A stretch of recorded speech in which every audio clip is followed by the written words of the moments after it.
Hey there and welcome back to another Miraculous Ladybug Season 5 review. And today we're going to be talking about episode 20, Revelation. And oh boy, this is a big one. A really good episode this time, if a little bit frustrating. And one that goes on to set up the final episodes really quite well. There's a lot that's going to happen. And so yeah, with all that being said, let's jump right into the episode. We start off the episode in Lila's house where she's talking to her mother over the phone, spinning lies about how she can't video call her at the moment as they're in the middle of the African savannah, helping endangered animals who have been attacked by poachers. And so yeah, guess she goes hard on the lies even at home. And as she hangs up, she follows up by speaking to her second mum, who she apparently has only just reunited with, but who she apparently needs to leave behind again as she's supposedly going to be shooting a movie, telling her mum, who's deaf, that the person on the phone she was speaking to before was simply her agent, as opposed to her other mum. So somehow, at age 14, or, thereabouts, Lila is living a double or triple life with separate mums who don't seem to know each other. So yeah, that's minimum 3 mums, and who knows, maybe there's more. And do they all just live in Paris, it seems? The black-haired one, this is the most recent one we've seen, the one who was at the train station, and then the other one from a while back. I mean, how is this even possible? I get that real-life people have managed to have whole separate families that are completely separated from one another and no one knows about them, but I feel like it's very different when you're actually a child, not an adult. This isn't an instance of, oh wow, my dad had a whole secret family he didn't tell us about. This is, oh wow, my child has 2 separate secret families. 2 extra families. How does this plot point even make any sense at all? What the hell's going on here? I'm so confused. But then she heads off to a painting class, run by Sabine, and along the way abuses the privileges that her fame as the Alliance model have given her. Not paying for a bus fare, despite knowing she'd be able to.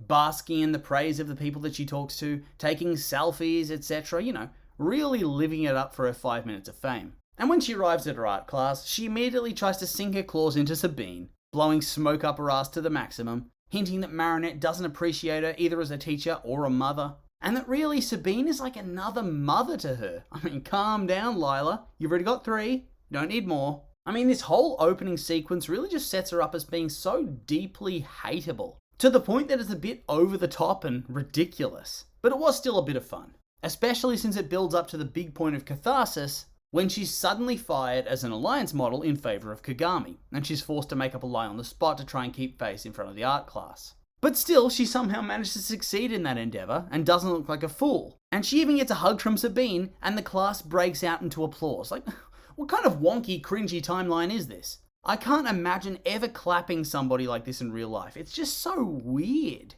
Have the writers of this show ever actually interacted with a real human being? Hilariously though, following on from this, Gabe goes on to smack down Lila completely and utterly when she comes to complain at him, telling her that she is, was, and always will be nothing, and that Kagami's going to be his model going forward as she's more on Adrian's level. Pretty much the type of shit he tried to say to Marinette in episode 19, except Lila has notoriously thin skin, so she swears a blood debt on this dude. And honestly, I know Gabe is likely on his way out, but this season, white suit, happy pancake troll Gabe has truly been so funny. Even when he's being villainous, he just now talks mad shit and laughs as people suffer.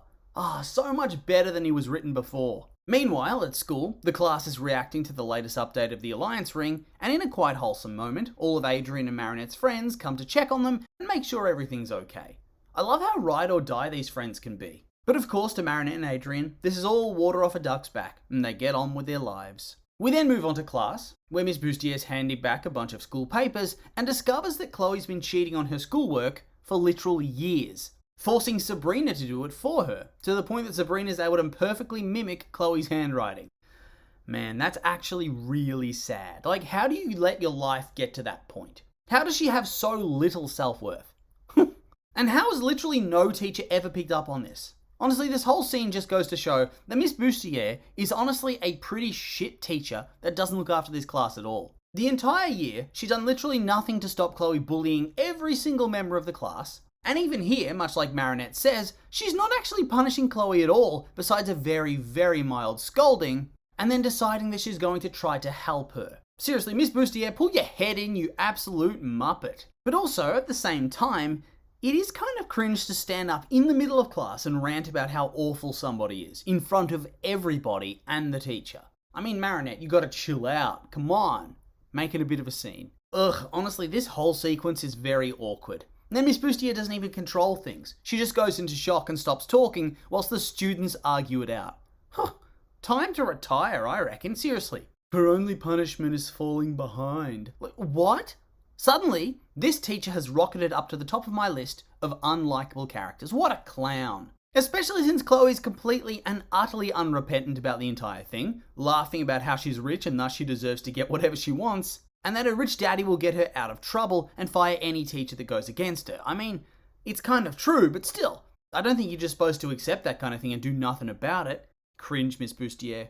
Cringe. At this point, Lila jumps in and coordinates with Chloe to manipulate the entire thing to her advantage, slowly turning the class against Marinette by talking about how she should have been coordinating with teachers to help Chloe with her learning difficulties. After all, she is the class rep, whilst Marinette slowly plays into her hands, ranting about how the teachers do nothing, which clearly hurts Miss Bustier's feelings, and then, in her rage, is completely blindsided by Lila talking about how her new romance with Adrian is clearly sucking up all of Marinette's time, and thus, she doesn't have the time to be the class rep anymore, and maybe they should have another election. After all, Lila wasn't even there on election day. Shouldn't she have a chance to run? And since it's almost the end of the school year, they might as well give it a try, since maybe Lila can help reform Chloe. And of course, this causes Marinette to rage as, she hates Lila. And then they go off for lunch, whilst Miss Bustier considers what to do. In the cafeteria, Marinette continues to rage at Alia and Nino and Adrian about what a no-good liar Lila actually is. And of course, instead of trusting their friend, Alia and Nino pretty much laugh it all off and call her delusional. And they even double down on that when Adrian steps up and calls Lila a pathological liar. I mean, how the hell can you not believe Adrian? He spent the most time with her. After all, she was a model for his dad. And on top of that, his supposedly reformed dad, his now nice dad, has replaced her with Kagami. Surely that would suggest that she might not be on the level, and the Agrests have some sort of beef with her. But nope, they trust this random fringe friend at best instead of their two closest best friends. Makes sense. And of course, all the while, Chloe and Lila continue to plot and scheme, while Sabrina seems to start to get a little bit nervous about what's going on. Is there a late Sabrina redemption arc coming soon? We'll see. The show famously loves to backtrack on these sort of developments, so it is a very much wait and see type scenario here. Back in the class, Miss Bustier is going to allow the election to take place, and Lila nominates Chloe to be her own deputy, which Chloe accepts. And since Chloe would never usually agree to be somebody's deputy in a million years, the class takes this as definitive proof that Lila's already getting through to her. And then she gives a typical speech that makes her seem great, whilst Marinette does not read the room at all and gives a terrible, terrible speech that basically serves as a hit piece against Chloe, which, I'm not sure how she thought that was ever going to work. Everybody is literally sitting there looking so awkward, including the teacher. Lila then further manipulates the situation to make Marinette look even worse by agreeing that she was indeed foolish, and then trying to withdraw her candidacy before bursting into fake tears, talking about how she was fired by Gabe as the model for the Alliance rings, and somehow convincing the class that Marinette called her an idiot, even though she clearly didn't call her an idiot. I mean, did Lila drug these people or something? How are they all so stupid? It actually doesn't make any sense, and it's kind of out of character. Ugh. And then on top of that, they all say that Marinette should go and console her and fix things, because she's the class rep. No. How about you do your job as a teacher, Miss Bustier? You literally let all of this happen and did nothing to calm the class down. Come on. Lila then puts her phone in her locker and heads into the bathroom where she unleashes a big dose of hate for Monarch to latch onto. And he does, because, he can't resist. And he transforms her into Hoaxer, a villain whose lies, no matter how outlandish, will be taken as the absolute truth by those who hear them, before he gives her the power of the fox and sends her on her way. She immediately uses this power to send out an alert onto everybody's Alliance ring, telling them that Marinette is actually Monarch and thus they need to hunt her down and bring her to justice. And I'm just curious, what are they going to do when they catch her? They're going to bash her up? Kill her? What is Lila's endgame here? Yikes. Anyway, those who don't have a ring, Adrian, Mylène, Ivan, they don't get possessed, so Adrian sends the other two off to search for Marinette somewhere else, giving him time to transform. And so the whole of Paris is on the hunt, whilst Alia goes to Marinette's house to hide in her room, waiting for the perfect time to strike. Meanwhile, our heroes link up and kidnap Sabrina's dad and take off his ring, learning that once the ring comes off, the mind control instantly stops. Of course, this attracts Hoax's attention, and she puts out a hit on the heroes as well, saying they're from Saturn and they fart bubbles that contribute to global warming and rip apart the ozone layer. It's just so stupid. Ladybug then uses her lucky charm, which is a sewing machine, and so, thinking that she'll need something to use it, she returns to her room to collect some items, where she's immediately ambushed by Alia, and obviously, Alia has actually no chance, as she doesn't have any superpowers right now, and so Ladybug takes her ring from her and frees her from mind control, before handing over her Miraculouses to turn her into Scarabella to help her spring a trap for Hoaxer. Meanwhile, Cat Noir's been captured because, it's Cat Noir, of course he has, and Hoaxer prepares to steal his Miraculous, whilst also planning to secretly double-cross Monarch by possessing Natalie and getting her to take a bunch of photos of sensitive information and send it to her. The first of these is a burnt postcard of a fast food joint, and then the menu, and my mind was blanking here, like what was the relevance? First date place maybe? Red herring? Before it's immediately revealed by taking a look at Gabe's old passport, which, he has a different name on, which explains the restaurant's name. And it indicates that Gabe was a young punk sort of dude that ran a burger joint maybe, or he had a family shop. Either way, he seems ashamed of his past now. We then see a picture of the debut of Harry the Clown from Psychomedian as the French Fry. Probably as a tie-in costume for the restaurant maybe? Tie-in character, like Ronald McDonald. And this reminded me that Gabe wanted that costume destroyed in the Psychomedian episode, didn't he? Is he really that embarrassed by this? And why? It's not that cringy. He got his start with a now world-famous comedian.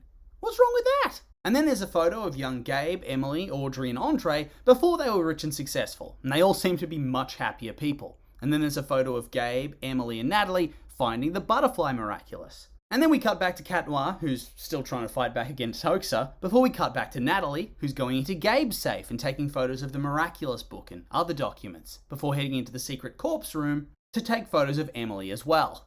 Whoop! Gabe's screwed now. At this point, Marinette confronts Lila in an attempt to trap her, but psych! Lila rejects the Akuma, as she's already gotten what she wanted by this point, which in turn allows Scarabella to catch the Akuma and fix everything.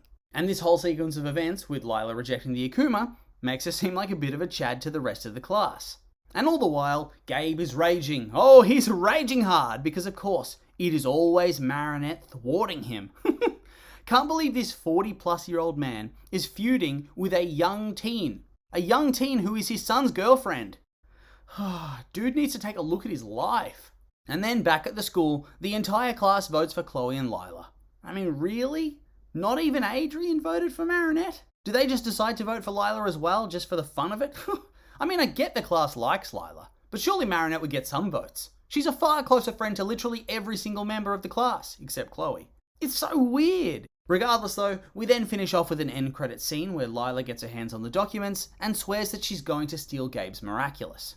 Guess we all know who the next Hawkmoth is now. Haha, my theory was confirmed. Woo! And yeah, this is where the episode ends. Another good one, even if it feels very forced that Lila's able to manipulate people so easily. I mean, it borders on comical. It's very unrealistic, and it forces a bunch of characters to behave very, very out of character. But regardless, with all that being said, that's the end of the video, and I would like to say that these were just my opinions, and I'd like to hear yours. What did you think of the episode? You like it? Hate it? I'm curious for your thoughts, so make sure to like, comment, subscribe, and let me know.